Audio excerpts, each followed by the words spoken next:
자, 이번 시간에도 풋살 한번 준비해 보도록 하겠습니다.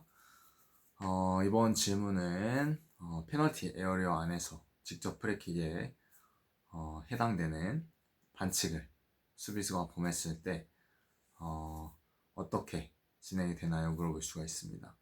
그때는 무조건적으로 6m 페널티 에어리어에서 페널티킥 라인에서 슈팅을 하게 되어지고요.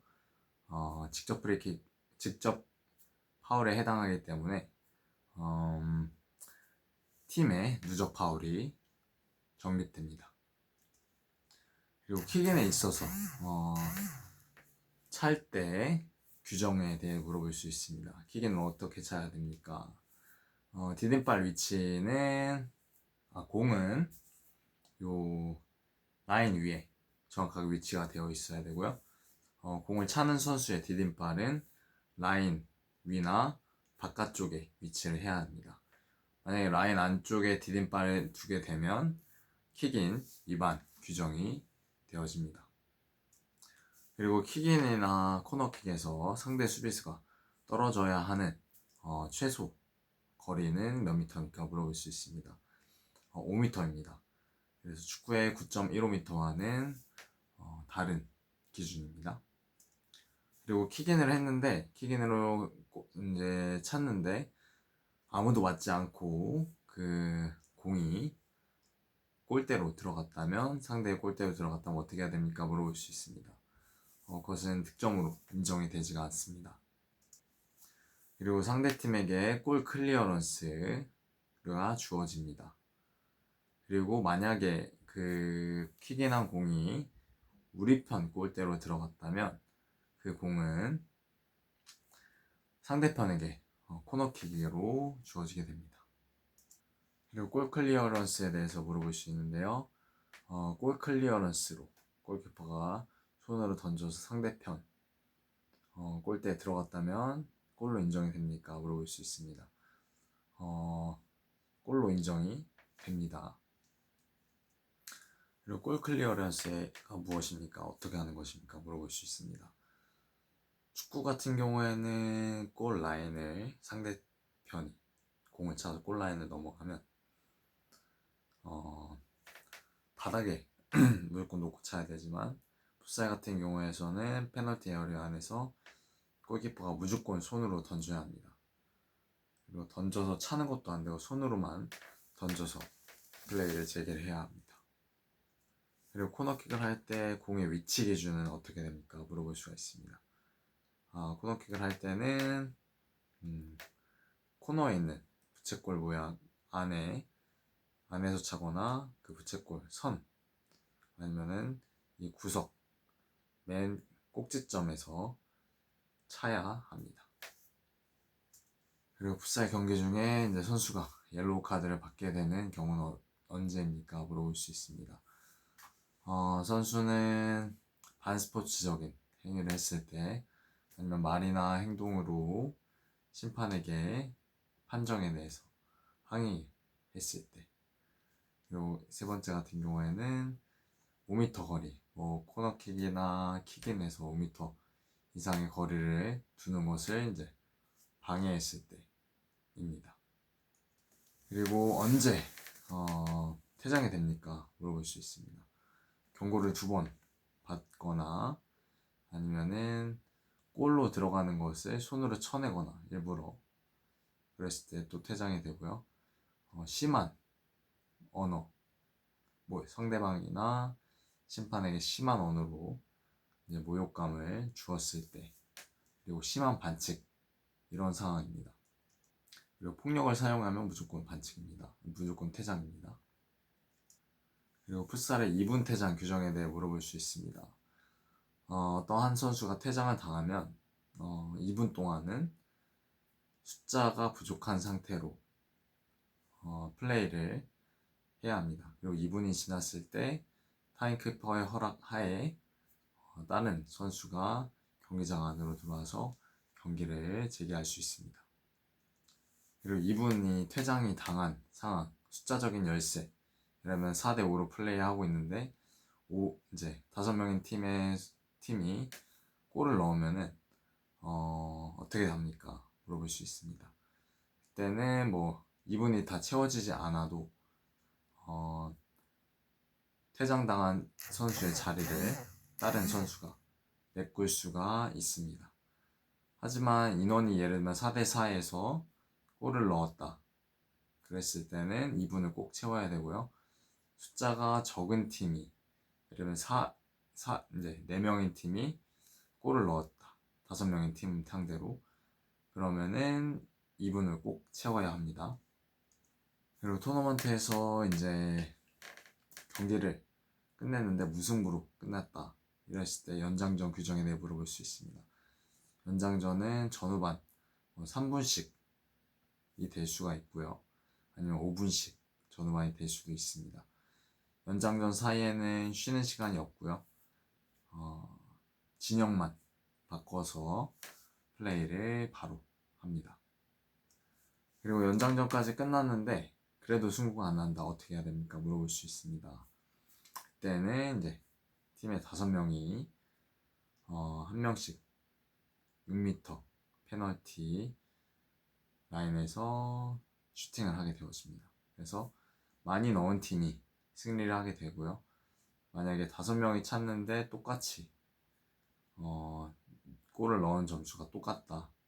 그렇게 된다면 6번째 선수부터는 서든데스 방식으로 이제 넣은 팀이 한 명은 넣었는데 한 명은 못 넣었다. 그럼 넣은 팀이 이기게 되어지는 방식으로 진행이 됩니다. 그리고 페널티킥을 찰 수 있는 자격이 있는 선수들은 누구입니까? 물어볼 수 있습니다. 연장전 종료 시점에서 피치 위에 있던 선수들, 벤치에서 대기하고 있던 선수들까지 모두 찰 수가 있습니다. 하지만 퇴장당한 선수는 찰 수가 없습니다. 경기 중에 이제 주심과 부심의 의견이 충돌이 되었을 때, 의견이 맞지 않았을 때 어떻게 됩니까? 누구에게 결정권이 있으니까 물어볼 수 있습니다. 터치라인 쪽 반대편에 있는 벤치에 있는 이제 주심에게 최종 결정권이 있고요. 주심은 이제 부심의 의견에 오버를 할 수 있는 권한이 있습니다. 풋살 경기에서 이제 타임키퍼의 역할에 대해 물어볼 수 있습니다. 타임키퍼 같은 경우에는 일단은 시간을 관리합니다. 데드 타임에 대해서 기록을 하고요. 총 20분의 시간 동안에 멈춰진 시간은 멈추어서 인플레이 된 시간만 20분을 딱 측정을 하게 됩니다. 그리고 파울 관리를 하는데요. 누적 파울이 몇 개인지 기록을 하고요. 6번째 파울부터 주심에게 또는 부심에게 누적 파울 6개입니다. 이렇게 이야기를 해주고요. 그리고 각 팀의 타임아웃 요청에 대해서 접수를 해주고요. 그것에 대해서 타임아웃을 이제 시그널을 보내는 역할도 합니다. 그리고 유소년을 대상으로 할 때 풋살을 가르칠 때 어떤 것이 중요합니까? 물어볼 수 있는데요. 일단은 안전과 흥미 유발이 가장 중요합니다. 그래서 아이들은 성장기에 있기 때문에 너무 과도한 체력 트레이닝은 좀 피하고요. 그리고 안전하게 신가드나 안전 도구들을 잘 착용할 수 있게 해주는 것이 중요합니다. 그리고 엄격한 전술 훈련보다는 게임 형태의 아이들이 재밌어 할 수 있는 흥미유발할 수 있는 프로그램들로 진행을 해야 합니다. 그리고 축구를 처음 접하는 성인 여성에게 어떻게 지도를 하는 게 좋습니까? 물어볼 수 있습니다. 일단은 신체 접촉이나 아니면은 공이 오는 것에 대한 두려움들을 이제 없애주는 것이 중요합니다. 그래서 소프트한 볼을 사용한다던가 큰 공을 좀 사용해서 터치감을 익히게 하고요.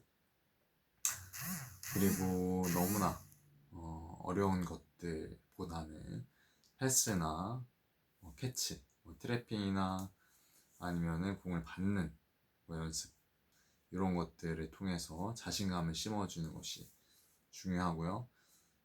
낮은 단계부터 시작해서 스텝 바이 스텝으로 운동을 가르치는 것이 중요합니다.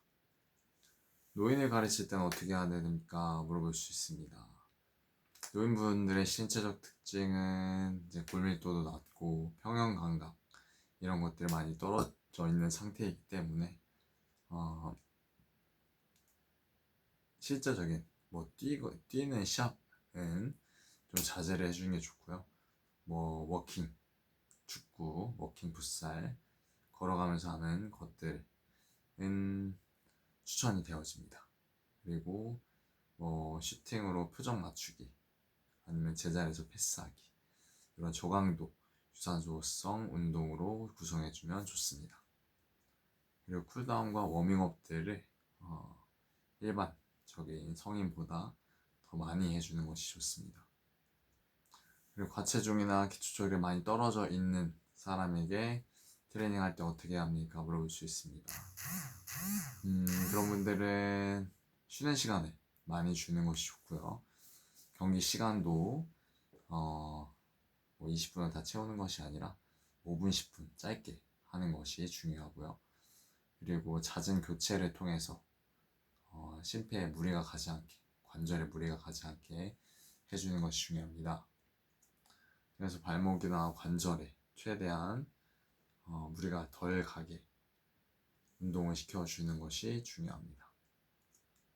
그리고 풋살에서 포지션별 특성과 이름에 대해서 물어볼 수 있습니다. 첫 번째는 이제 아라입니다. 아라 같은 경우에는 이제 축구로 따지면 이제 좌우 윙, 측면 미드필더입니다. 측면으로 돌파해서 공격수에게 패스를 연결시켜주는 그런 역할이 있고요. 픽소가 있습니다.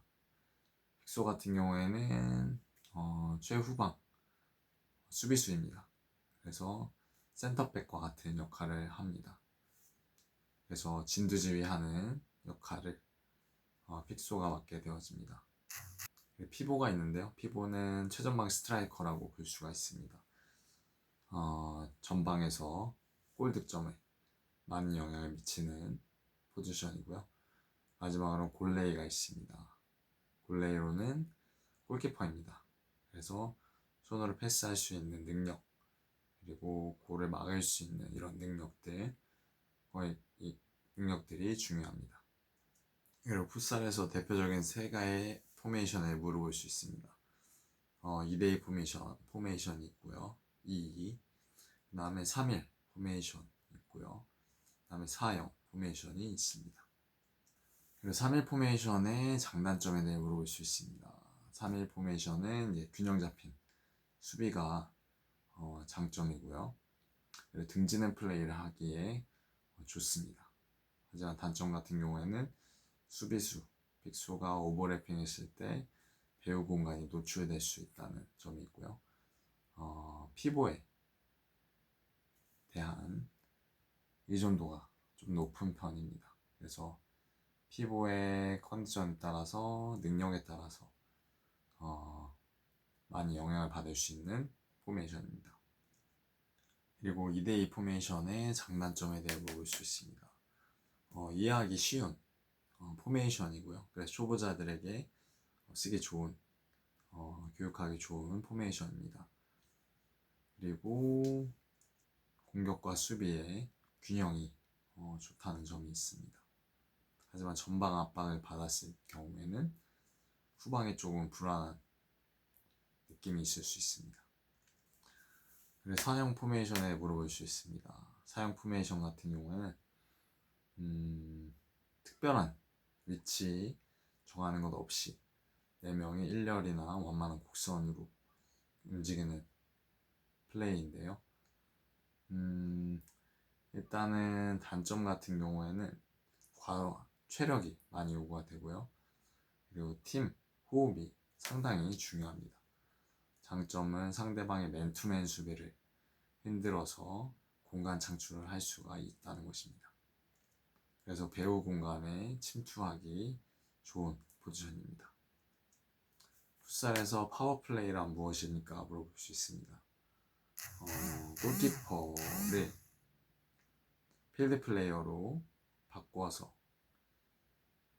골키퍼를 필드에 나오게 하는 전술입니다. 그래서 지고 있는 상황에서 반전을 깨하기 위해서 쓸 수 있는 플레이 스타일입니다. 수적으로는 5대 5명이 필드에 있기 때문에 수적 우위를 점할 수가 있지만 골대가 비어있을 때 실점 당할 위험성이 큰 포메이션입니다. 공격 플레이입니다. 그리고 풋살에서 발바닥을 중시하는 이유는 무엇입니까? 그리고 지도 방법 무엇입니까? 물어볼 수 있습니다. 일단 풋살은 좁고 템포가 빠르기 때문에 인사이드로 트래핑을 하게 되면 공이 튀어나가서 상대에게 뺏길 위험이 있습니다. 그래서 발 앞꿈치 쪽으로 살짝 눌러서 볼을 잡아주는 기술입니다. 그리고 이것을 가르칠 때는 디딤발의 무릎을 살짝 굽힌 상태에서 앞발로 공을 흡수하듯이 살짝 눌러주는 것으로 가르치면 되겠습니다. 그래서 발바닥 트래핑을 발바닥으로 잘 이용하면 다음 패스와 드리블의 연결이 매우 빠르게 진행될 수 있습니다. 그리고 풋살에서 이제 톡킥에 대해서 유용성과 지도 방법, 타점 이런 것들을 물어볼 수 있습니다. 일단 톡킥 같은 경우에는 큰 모션 없이 강한 슈팅을 날릴 수 있는, 상대방의 골키퍼의 타이밍을 뺏을 수 있는 아주 유용한 기술입니다. 그리고 이 톡킥을 할 때는 발가락이 꺾이지 않게 발가락에 단단히 힘을 주고 공 가운데를 정확히 찌르듯이 타격하도록 가르쳐 주시면 되겠습니다. 그리고 대인 방어와 지역 방어의 차이에 대해 물어볼 수 있습니다. 대인 방어 같은 경우에 맨투맨 수비라고 해서 계속 자기가 맡은 사람을 따라다니는 방법인데요. 이것 같은 경우에는 체력 소모가 크고요. 그리고 스위칭, 상대방이 스위칭을 했을 때 무너지기 쉬운 그런 포지션, 그런 전술입니다. 그리고 지역 방어 같은 경우에 자기가 맡은 위치만 잘 맡으면 되는데 순간적으로 수비수를 놓칠 경우에는, 순간적인 마크를 놓칠 경우에는 골로 이어질 수 있는 위험성이 있습니다. 하지만 체력 소모가 적습니다. 그래서 동호인 수준에게 적합한 방법이라고 볼 수 있습니다.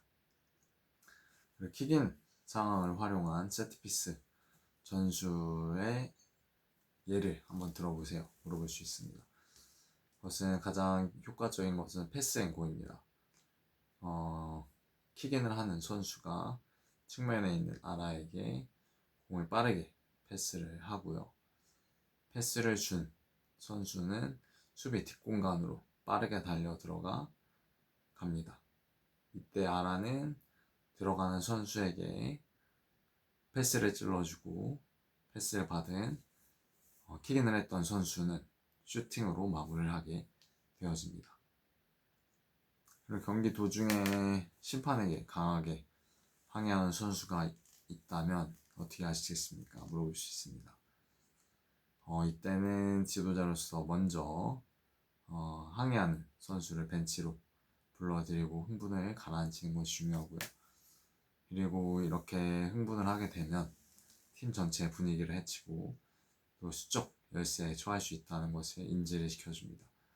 심판에게 가서 정중하게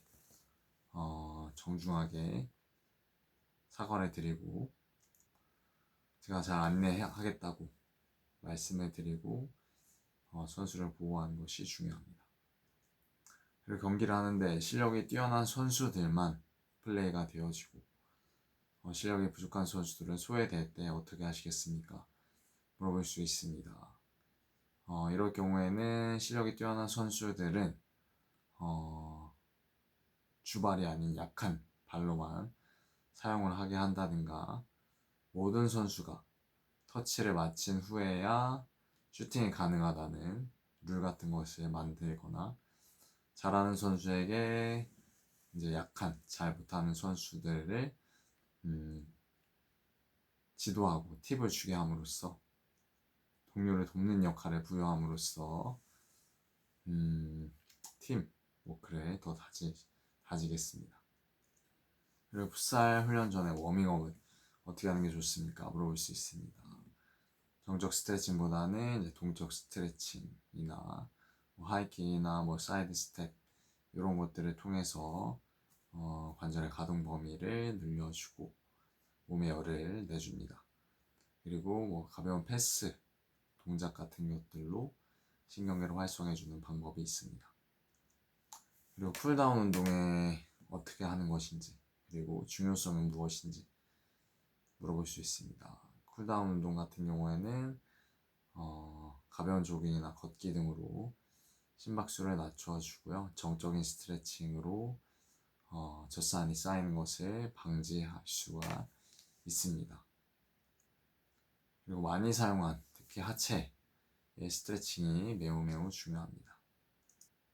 그리고 선수가 운동 중에 쥐가 났다 이랬을 때 어떻게 하겠습니까? 물어볼 수 있습니다.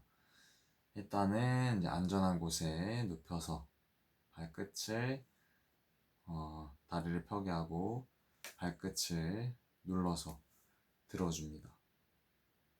그리고 어느 정도 안정이 되었을 때 물이나 이온 음료를 통해서 전해질을 공급해 주는 것이 중요합니다. 그리고 경련이 줄어들었을 때 마사지를 해주는 것도 도움이 됩니다.